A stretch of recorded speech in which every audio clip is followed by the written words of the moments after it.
আসসালামু আলাইকুম দর্শক বন্ধুরা, এটি 10 এপ্রিল 1912 সালের ঘটনা। বলছি RMS টাইটানিকের কথা। তার সময়ের বিশ্বের বৃহত্তর ও সবথেকে বিলাসবহুল জাহাজ এটি তার প্রথম যাত্রা শুরু করে। এটি ইংল্যান্ডের সাউদাম্পটন থেকে নিউ ইয়র্ক যাচ্ছিল।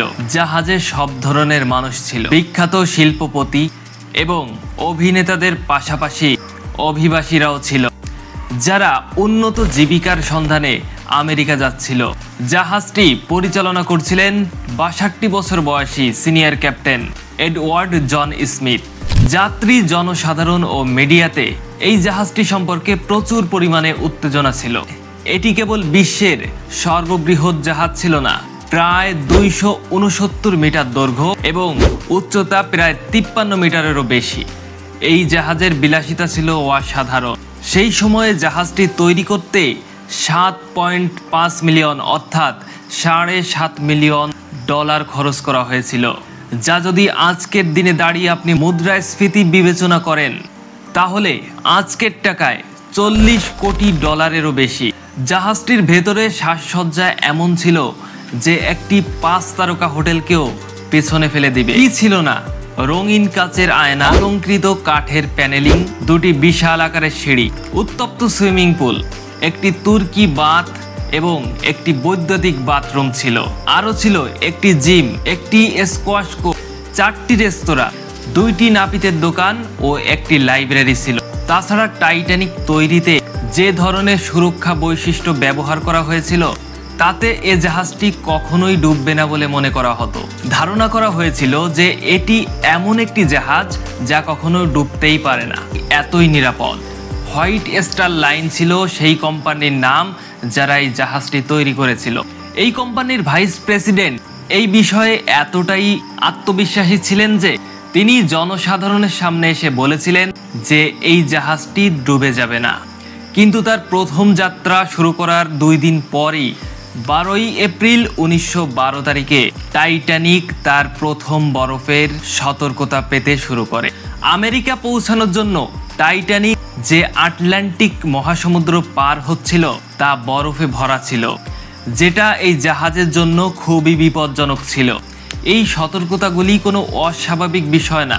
সমুদ্রে চলাচলকারী জাহাজগুলো প্রায়শই রেডিওর মাধ্যমে যোগাযোগ করে এবং কাছাকাছি জাহাজগুলোকে সংকেত দেয় যেন তারা তাদের আশেপাশে থাকা বরফগুলো উপস্থিতি সম্পর্কে এবং তাদের পথে যাতে সতর্কতা অবলম্বন করতে পারে। এই সতর্কতা পাওয়ার পর টাইটানিক বিপদ এড়াতে তার পথ 2 বার পরিবর্তন করে, কিন্তু এটি তার গতি কমায়নি। জাহাজটি তার গন্তব্যের দিকে 21.5 নট গতিতে যাত্রা চালিয়ে যায়, যা ঘন্টায় প্রায় 40 কিলোমিটারের সমান।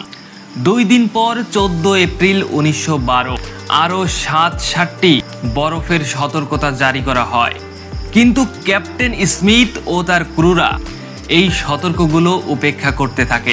এরপরেও তারা টাইটানিকের গতি কমাননি। ধীরে ধীরে দিনের আলো শেষ হতে থাকে, সূর্য অস্ত যায়, তাপমাত্রা কমতে থাকে। 14 এপ্রিল উল্লেখযোগ্য বিষয়, রাতের আকাশে চাঁদ দেখা না যাওয়া। চাঁদ ছাড়া চাঁদের আলো ছিল না এবং এই রাতে দৃশ্যমানতা কম ছিল। জাহাজে একটি কাকের বাসা ছিল, উচ্চতায় একটি ছোট প্ল্যাটফর্ম, যাকে একটি নজরদারি স্থান বলা যেতে পারে। জাহাজের চলাফেরার স্থান দেখার জন্যই কাউকে এর উপর বসানো হয়। এখানে বসে যানজট ও বাধার উপর নজর রাখা হয়। এখানে বসে থাকা ব্যক্তিকে খুবই কম তাপমাত্রার মুখোমুখি হতে হয়। ঠান্ডা বাতাস খুবই দ্রুত গতিতে বইছিল। তাছাড়া তখন রাত ছিল, এত ঠান্ডা বাতাস বইছিল যে চোখ দিয়ে জল বের করে দিচ্ছিল, যার কারণে উঁচুতে বসে থেকে সামনে জিনিস দেখতে তার খুবই কষ্ট হচ্ছিল। রাত 11:39 ফ্রেডরিক ফিলিট নামে এক ব্যক্তি কাকের বাসার উপর বসা ছিলেন। হঠাৎ তিনি নিজের সামনে একটা বিশাল বরফখণ্ড দেখতে পান। তিনি দ্রুত 3 বার ঘন্টা বাজালেন যাতে নিচের লোকেরা সতর্ক হতে পারে। তারপর তার ফোনটি ব্যবহার করে সেতুর অফিসারদের সাথে যোগাযোগ করেন। তিনি চিৎকার করে বললেন তাদের সামনে একটা বিশাল বরফখণ্ড রয়েছে এবং জাহাজটি অবিলম্বে সরিয়ে নেওয়া উচিত। প্রথম অফিসার উইলিয়াম এই বার্তাটি শুনে ইঞ্জিন রুমে সংকেত পাঠান। তিনি বললেন জাহাজটি বাম দিকে নিয়ে যাওয়া উচিত, কিন্তু দুর্ভাগ্যবশত এটি খুব বেশি দেরি ছিল না। মাত্র 1 মিনিট পরে রাত 11:40 জাহাজটি হিমশৈলের সাথে ধাক্কা খায়। টাইটানিক ছিল বিলাসবহুল জীবনের এক নতুন ধারা। টাইটানিক ইংল্যান্ডের সাউদাম্পটন বন্দর ছেড়ে চলে গেল। যাত্রীদের ভেতরে অনেক ধনী ও প্রভাবশালী ব্যক্তি ছিলেন। সেখানে আমেরিকার রেড টাইম নৃত্যশিল্পীরা ব্যান্ড বাজায় গেয়ে সুর দিয়ে গান করছিলেন। সময় ছিল 11:40। বরফখণ্ডটি জাহাজের ডান দিকটি ছিঁড়ে ফেলে। হঠাৎ করেই জাহাজটি উপরের দিকে উঠে গেল, কারণ এই বরফখণ্ডটি ছোট ছিল না। এটির দৈর্ঘ্য ছিল 200x400 ফুট, যেটা একটি ফুটবল খেলার মাঠের সমান, এবং এত উঁচু ছিল যে যেটা কাকের বাসার সমান। বিজ্ঞানীরা অনুমান করছেন যে বরফখণ্ডের ওজন ছিল প্রায় 1.5 মিলিয়ন টন। টাইটানিকের সামনের ডান দিকটা বরফখণ্ডের সাথে ধাক্কা খেয়েছিল, বিশেষ করে ধনুকের কাছে। এখন ধনুকটি কি? এই ছবিতে আপনি দেখতে পাচ্ছেন সামনের অংশটি হলো ধনুকের অংশ। ধনুকের উপরের অংশকে বলা হয় স্ট্রেন এবং নিচের অংশকে বলা হয় কিল। প্রায় 10 সেকেন্ডের জন্য জাহাজটি হিমশৈলের সাথে লেগেছিল। এর কারণে জাহাজের মূল অংশে বেশ কিছু ছোট ছোট গর্ত তৈরি হয়েছিল। তুমি হয়তো ভাবছো যে এটা কিভাবে সম্ভব, কিভাবে একটা বরফের টুকরো ধাতু ছিঁড়ে ফেলতে পারে। যদি তোমার ফ্রিজের বরফ ব্যবহার করো তাহলে হ্যাঁ, এটা ধাতু ভেদ করতে পারবে না, কিন্তু বরফের পাহাড়ের ওজন তুমি মনে রেখো। এটা ঠিক যে কাঠও ধাতু ভেদ করতে পারে না, কিন্তু তবুও তোমার ধাতব গাড়ি গাছের সাথে ধাক্কা খেয়ে সম্পূর্ণ চূর্ণ বিচূর্ণ হয়ে যেতে পারে। একইভাবে যেহেতু বরফের খণ্ডটি এত বড় ও ভারী ছিল, তাই এটি টাইটানিকের ব্যাপক ক্ষতি করছিল। সংঘর্ষের কয়েক সেকেন্ড পরে জাহাজের ক্যাপ্টেন স্মিথ এবং স্থপতি থমাস ঘটনাস্থলে পৌঁছান জাহাজটির আঘাতের ফলে কতটা ক্ষতি হয়েছে এটা দেখার জন্য। তারা যখন দেখলো তখন বুঝতে পারলো জাহাজটি ডুবে যাবে। এটা দেখে তারা একেবারেই হতবাক হয়ে গেল। তারা ভেবেছিল যে এই জাহাজটি ডুববে না। ভিডিওর শুরুতে আমি উল্লেখ করেছিলাম যে চিত্তাকর্ষক সুরক্ষা বৈশিষ্ট্যের কারণে এই জাহাজটি ডুববে না বলে মনে করা হতো। দুটি প্রধান বৈশিষ্ট্য ছিল যা এই বিশ্বাসের দিকে পরিচালিত করেছিল। প্রথমত, এই জাহাজটির একটি দ্বিগুণ নিচের হাল ছিল। জাহাজের মূল অংশকে বলা হয় হাল। একটি ডবল তলদেশযুক্ত হালকে বোঝায় দুটি স্তর। নিচের স্তরটি ক্ষতিগ্রস্ত হলেও দ্বিতীয় স্তরটি জাহাজকে বাঁচাতে পারে। দ্বিতীয়, জাহাজের হালটি 16টি পৃথক জলরোধী বগিতে বিভক্ত ছিল, আর এই 16টি বগির ভেতরে 4টি জলে ভরা থাকলেও জাহাজটি এখনো যাত্রা করবে। এতে জাহাজের কোনো সমস্যা হবে না।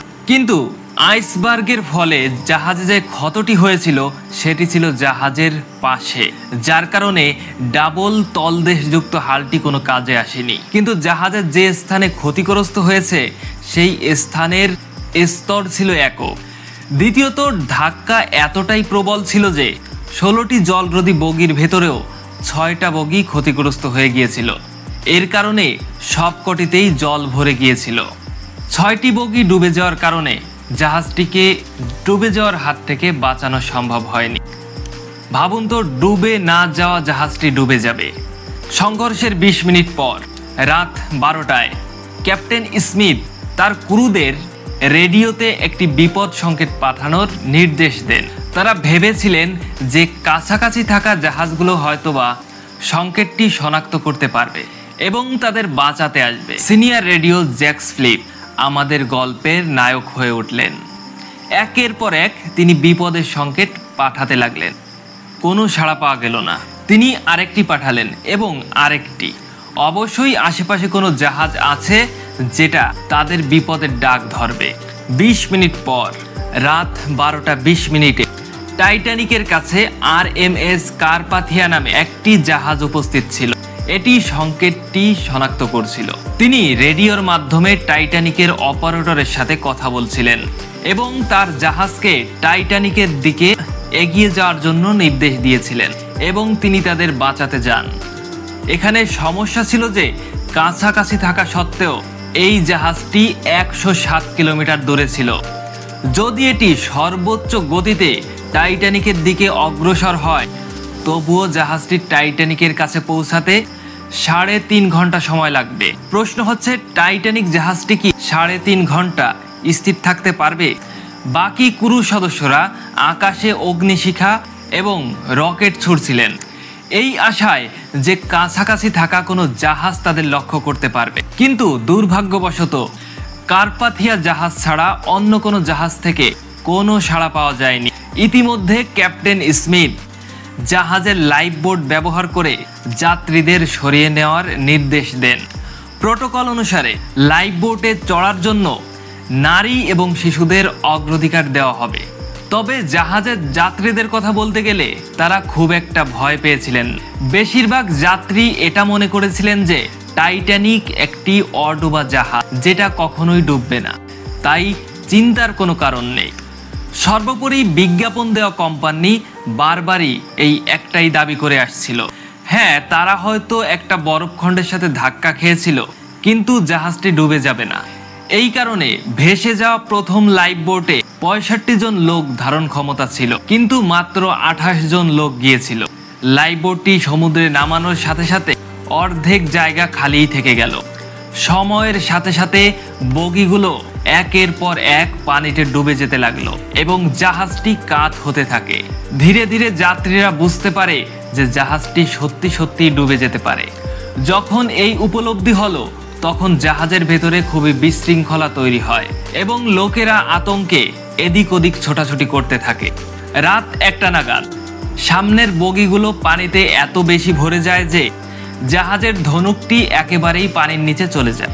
এর ফলে টাইটানিকের পেছনের অংশ একেবারেই পানির ওপরে ভেসে ওঠে। পেছনের প্রোপেলারগুলি জলের বাইরে বেরিয়ে আসে।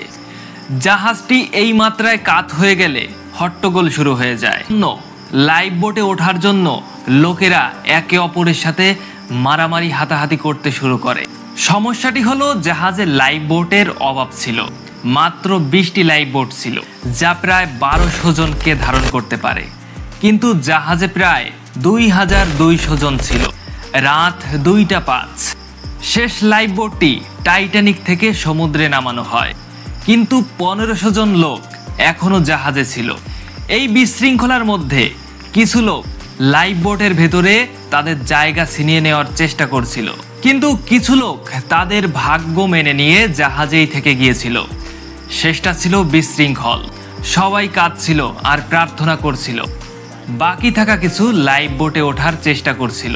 ওহ, শেষটা খুব দুঃখজনক ছিল। প্রত্যক্ষদর্শীদের মতে জাহাজটি প্রায় 2টা 2 মিনিটে 2 ভাগে ভেঙে পড়ে এবং তারপর আস্তে আস্তে ডুবতে শুরু করে।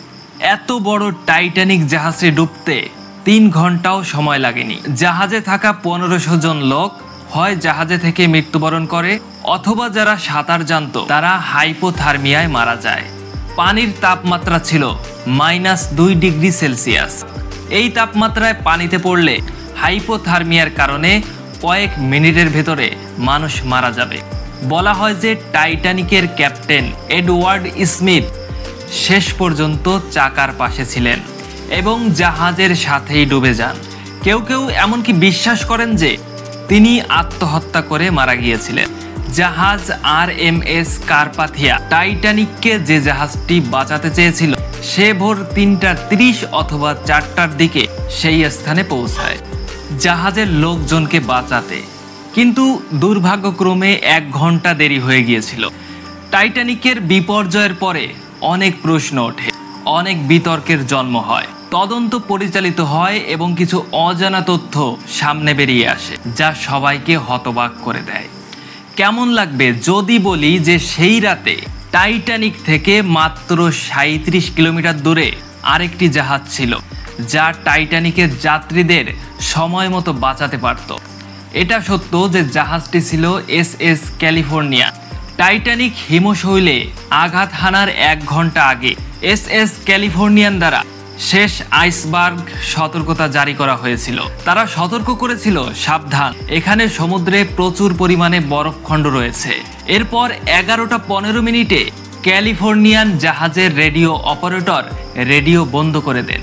ক্যালিফোর্নিয়ান জাহাজটি রাতের জন্য থেমেছিল এবং বিপদের কথা মাথায় রেখে এগোচ্ছিল না।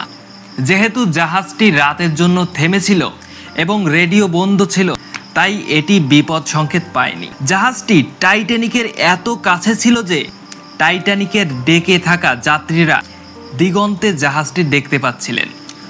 যখন অফিসাররা টাইটানিকের যাত্রীদের জাহাজে উঠালেন, একজন অফিসার এমনকি মন্তব্য করেছিলেন যে তিনি দূরে একটি জাহাজ দেখতে পাচ্ছেন এবং এটি শীঘ্রই তাদের উদ্ধার করবে এবং তাই চিন্তার কোনো কারণ নেই। কিন্তু রকেট এবং অগ্নিশিখা জ্বলে উঠলেও এই ক্যালিফোর্নিয়ার জাহাজটি আসেনি। জানা গেছে যে রাত 12টার পরে ক্যালিফোর্নিয়ার জাহাজের ক্রুরা টাইটানিক থেকে নিক্ষিপ্ত রকেটগুলো আসলেই দেখতে পেয়েছিলেন।